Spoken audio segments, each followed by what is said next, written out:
போர் துவங்கிருச்சு, இனிமேல் தான் நீங்க பார்க்க போறீங்க அப்படின்னு இருக்காரு. இல்லை, இதுக்கு இந்த கேள்விக்கு விடை வந்து கொமனியே சொல்லியிருக்கு. ஆயத்துல்லா கொமனி அவங்களே சொல்லியிருக்காங்க.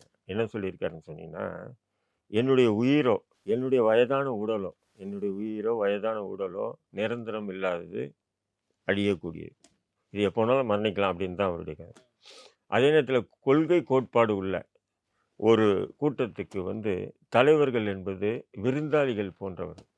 விருந்தாளி எப்படி வந்து காலையில் வந்து சாயங்காலம் அதேமாதிரி வருவாங்க, தலைமை தாங்குவாங்க, செத்துட்டாங்கன்னா அடுத்த தலைமை, அடுத்த நபர் செத்துட்டாங்கன்னா அடுத்த தலைமை.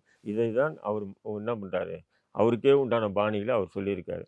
என்னுடைய உடலோ, என்னுடைய உயிரோ, வயதான உடலோ எந்த பிரயோஜனமே இல்லை, எந்த பிரயோஜனம் இல்லை, நான் மன்னிக்கப்படலாம். ஆனால் கொள்கை கோட்பாடு உள்ள ஒரு சமூகத்துக்கோ, கொள்கை கோட்பாடு உள்ள ஒரு இயக்கத்துக்கோ தலைவர்கள் என்பது விருந்தாளிகள் போல. அதனால் எங்களுடைய மரணம் வீர மரணமாகவே நான் நினைக்கிறேன் அப்படின்றது தான் சொல்லியிருக்கேன். அதனால் ஆயத்துல்லா கொமேனி போயிட்டாருன்னு சொன்னால் அவ்வளோதான் அப்படின்றதெல்லாம் இல்லை. அடுத்த ஸ்டேஜ் அடுத்த நபர் வருவார், அடுத்த ஸ்டேஜ் அடுத்த நபர் வருவார். நீங்கள் எல்லா தலைவர்களையும் கொல்லுவீங்களா? கொல்லுங்க. மரணம் என்பது மனிதனுக்கு ஒரு முறை வர்றதுங்க. அது எப்போ, எங்கே, எப்படின்றது யாருக்குமே தெரியாதுங்க. அதுவும் இது போன்ற போராளிகளுக்கு அது வந்து எப்போ வரும்னு ஒவ்வொரு போராளியும் ஏங்குவான். அந்த நிலையில் தான் இன்னைக்கு ஈரான் இருக்குது.